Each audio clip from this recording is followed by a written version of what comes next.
नमस्कार दोस्तों। आज के इस वीडियो में मैं बात करने वाला हूँ कुछ स्टॉक्स के बारे में। यहाँ पे कोई भी बाय और सेल का रिकमेंड नहीं है, पर जो चार्ट मुझे अच्छा लग रहा है तो जो आपके वॉच लिस्ट में आप रख सकते हो। अगर वो चार्ट हमारे जो रीडिंग है उस हिसाब से चलता है, और अगर आपका रिस्क रिवॉर्ड या तो आपका जो एडवाइजर रहता है वो आपको बताता है तो आप उसको ट्रेड कर सकते हो। मैं ये शेयर कर रहा हूँ क्योंकि मुझे ये काफ़ी अच्छे से पैटर्न दिख रहा है। तो अगर पहली बात करें डिक्शन की, डिक्शन में देखें तो लास्ट हमने क्या देखा था, यहाँ पे कंसोलिडेशन हुआ है। ज़्यादातर क्या होता है कि कोई भी स्टॉक फॉल करने से पहले या तो राइज करने से पहले कंसोलिडेशन करता है। हमने यहाँ पे कंसोलिडेशन के बाद ब्रेकडाउन देखा, वापस एक रिट्रेसमेंट आया, फिर से कंटिन्यूएशन, और अब यहाँ पे होल्ड करके इसने फिर से नीचे की साइड का ट्रेड लिया हुआ है। अब नीचे में इंपॉर्टेंट सपोर्ट कहाँ पे बनता है? 13,105 के आसपास। तो अभी यहाँ पे ये जो लेवल आप देख रहे हो, ये बड़ा जो कैंडल बना था उसमें वॉल्यूम भी था, तो उसका लेवल यहाँ पे इम्पोर्टेंट हो जाएगा। अगर ये ब्रेक डाउन करता है तो फिर यहाँ पे फर्दर वीकनेस देखने को मिल सकती है, तो एक डिक्शन आपको ध्यान में रखना चाहिए। सेकंड है यहाँ पे बर्जर पेंट। बर्जर पेंट में हमने लास्ट टाइम जब डिस्कस किया था, ये रिवर्सल पॉइंट था कि यहाँ से अगर ये रिवर्स होता है तो आपको ये नीचे का जो सपोर्ट नेक्स्ट बनता है वहां तक जा सकता है। हमने यहाँ पे सपोर्ट लेके फिर से एक अपमूव देखने को मिला है। अब आपको यहाँ पे क्या ध्यान में रखना है, ये जो पैटर्न बन रहा है ये बनता है फ्लैग पैटर्न। यहाँ से अगर आप नोटिस करोगे तो यहाँ पे बनेगा आपका ये फ्लैग पैटर्न। तो ये जो फ्लैग पैटर्न है, ज़्यादातर क्या होता है, एक बेरिश साइन होता है। उसमें क्या देखना है आपको? स्विंग देखना है। सेकंड स्विंग कौन सा बनता है आपका? ये वाला लेवल जो है 470। अगर आने वाले दिन में वापस ये 470 लेवल को ब्रेक करता है तो यानी क्या होगा कि ये जो प्रीवियसली आपका जो ट्रेंड था उसी को ये कंटिन्यूएशन कर सकता है। तो पहले तो यही सपोर्ट आपका बनेगा 439।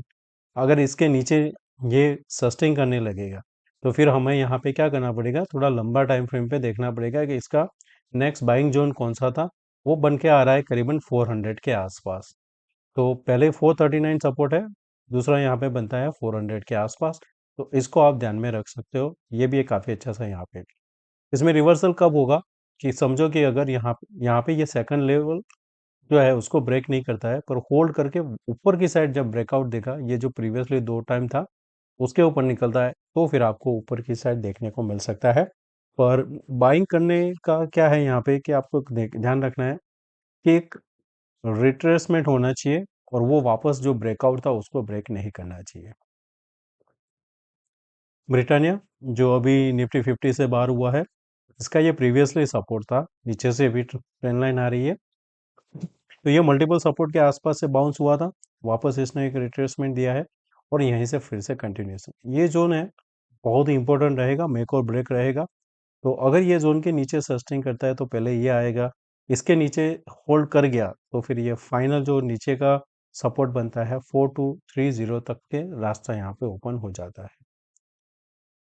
बेस्ट एग्जांपल है, अगर एन पैटर्न अगर आप फॉलो करते हो तो यहाँ पे वॉल्यूम बना था, और जब रिट्रेसमेंट आया वॉल्यूम नहीं था, फॉल में रिट्रेस यहाँ पे वॉल्यूम बढ़ रहा है।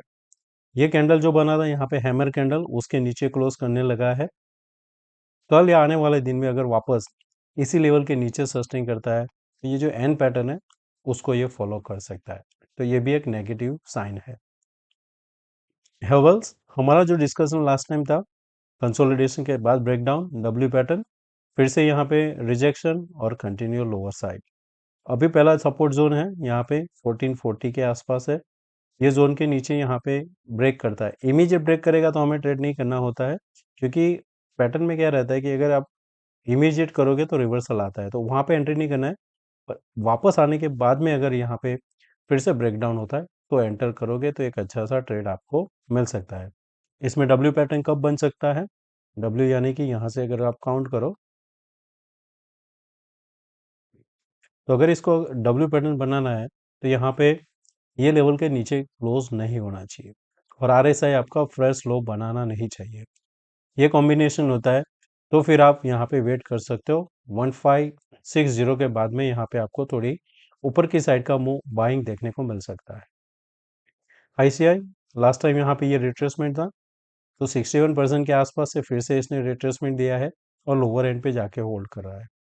इसमें आप देखोगे तो नीचे जो सपोर्ट बन रहा है 1217 के आसपास है, उसके नीचे गिरावट आती है तो फिर यहाँ पे क्या होगा, ये जो नीचे का सपोर्ट था लास्ट टाइम इसने क्या किया था, ये जोन से इसने कंसोलिडेशन करके अप मूव दिया था। आप देख रहे हो यहाँ से भी था एक फर्स्ट, सेकंड यहाँ पे है। तो हम आइडियल करना है तो हम क्या करेंगे, ये लेवल के आसपास करेंगे। तो ये फर्स्ट था, यहाँ से हमने गिरावट भी देखने को मिली थी। वापस जब इसने रिट्रेसमेंट का सपोर्ट लिया, वापस यहाँ पे एक और सपोर्ट लेने आया, फिर एक अप मूव दिया था। अगर ये वापस 1210 के नीचे सस्टेन करता है तो यहाँ पे वापस एक बार सपोर्ट लेने जा सकता है। तो वो आप एक बार यहाँ पे ध्यान में रख सकते हो। 1210 के आसपास ये मेक और ब्रेक रहेगा इसका। मारुति एक अच्छा सा स्टॉक है जो आपको प्राइस एक्शन, सपोर्ट और रेजिस्टेंस के हिसाब से चलता हुआ दिख रहा है। जैसे कि last time RSI positive diversion था, ब्रेकआउट आया, कंसोलिडेशन, फिर से ब्रेकआउट, तो ऊपर से ट्रेंड लाइन करो, यहाँ पे रेजिस्टेंस लिया, वापस नीचे आ रहा है। अब आपको ध्यान में क्या रखना है, 11,900 इसके नीचे फिर से ये होल्ड करने लगेगा तो कंटिन्यूशन हो सकता है। इसमें दिक्कत एक ही है, यहाँ से ये कंटिन्यूशन आ रहा है, आप देखोगे तो ये ऐसे करके ऐसे नहीं आ सकता है, इसको यहाँ से एक बार आना पड़ेगा, फिर उसके नीचे जा सकता है। इस बार यहाँ पे नीचे और नीचे जाता है तो फिर आपके लिए ये एक और सपोर्ट काम करेगा, ये ट्रेंड लाइन।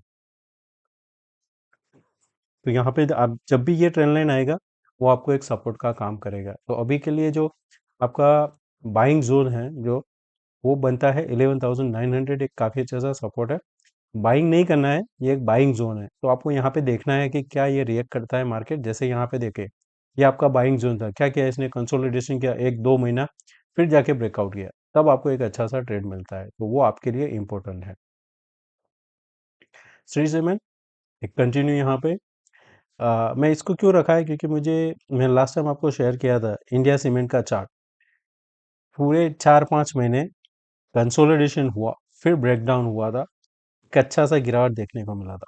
सिमिलर यहाँ पे क्या हो रहा है, पिछले दिसंबर से अभी तक, यानी 2-3 महीना कंसोलिडेशन हुआ है। आपके लिए इम्पोर्टेंट जोन जो रहेगा यहाँ पे, ऑलवेज 50% ध्यान में रखना। अगर आप यहाँ पे मार्क करोगे तो ये आपको देखने को मिलेगा कि इस लेवल के आसपास हमेशा इसको एक सपोर्ट और रेजिस्टेंस फेस करना होता है। तो फिर से अगर इस लेवल के नीचे जाता है तो एम बन सकता है, एम में ये 23,740 एक सपोर्ट है। होल्ड इधर ही कर जाता है, आने वाले दिन में कोई पॉजिटिव न्यूज़ या तो अच्छे रिजल्ट के बाद ब्रेकआउट देता है तो 1:1 करके भी ऊपर ये जा सकता है, तो वहाँ पे 4-5 हज़ार का ये मूव दे सकता है। और ये जो मैं भी स्टॉक बता रहा हूँ, कोई बाय और सेल नहीं है, मैं अगेन रिपीट कर रहा हूँ, क्योंकि मैं सेबी रजिस्टर नहीं है, तो मैं आपको बता नहीं सकता हूँ बाय के सेल, पर जो चार्ट रेट कर रहा हूँ मैं वो आपको शेयर कर रहा हूँ। टाटा मोटर लास्ट टाइम ये फिर से इम्पोर्टेंट लेवल, यहाँ पे क्या किया था इसने, प्रीवियसली ये सपोर्ट था, होल्ड किया, फर्स्ट ब्रेकडाउन, अब ये बार बार इधर जा रहा है पर ब्रेकआउट नहीं दे पा रहा है। और ये जो आप देख रहे हो लाइन, ये है एंकर वीवेव है, तो उसको भी ये एक रिस्पेक्ट कर रहा है। वापस हम कहाँ पे आए, जहाँ पे हमने प्रीवियसली ब्रेकआउट दिया था, इस जगह आके आके हम फिर से होल्ड कर रहे हैं। इसके नीचे होल्ड करता है तो फिर एक नया लेवल जो ओपन होता है सपोर्ट का, वो बनता है करीबन ये लेवल के आसपास, वो है 600 के आसपास, राउंड फिगर है। तो यहाँ पे कंसोलिडेशन ब्रेकडाउन होता है तो ये फर्दर नीचे जा सकता है, और टेस्ला का जो न्यूज़ है, इंपोर्ट ड्यूटी कम हुआ है, ये इम्पैक्ट कर सकता है टाटा मोटर पे। टाटा स्टील ऐसी जगह पे खड़ा है जहाँ से मेक और ब्रेक कह सकते हो। यहाँ से हमने ब्रेकडाउन दिया, वापस आकर रिटेस्ट कर रहा है। इसमें नेगेटिव कब होगा, जब ये लेवल के नीचे निकलेगा 135, तो फिर यहाँ पे भी एक फ्लैग पैटर्न बन के ये एन पैटर्न जो प्रीवियस इसका ट्रेंड है वो कंटिन्यूएशन हो सकता है। टाइटन ये एक बेस्ट था, जब मैंने डिस्कस किया था मेरे ग्रुप में कि 3520 मेक और ब्रेक है, दो वजह से। एक तो डोजी बना था, इसके बाद में हैमर बना था, और फिर उसके नीचे लोअर सस्टेन किया था, कंटिन्यूएशन आप देख सकते हैं। अब इसमें भी क्या है दिक्कत कि है, कंटिन्यूएशन नीचे आ रहा है तो एक बाउंस चाहिए। बाउंस के लिए आपके लिए इंपॉर्टेंट रहेगा 3100 के आसपास, वहां से एक बाउंस आता है, होल्ड नहीं कर पाता है, तो फिर ये कंफर्म हो जाएगा कि इसमें अभी वीकनेस है, और धीरे धीरे करके ये इसके बाइंग जोन के आसपास जा सकता है। तो दोस्तों मैं आशा करता हूँ कि ये वीडियो पसंद आया होगा। अच्छा लगा है तो दोस्तों लाइक एंड शेयर ज़रूर करना।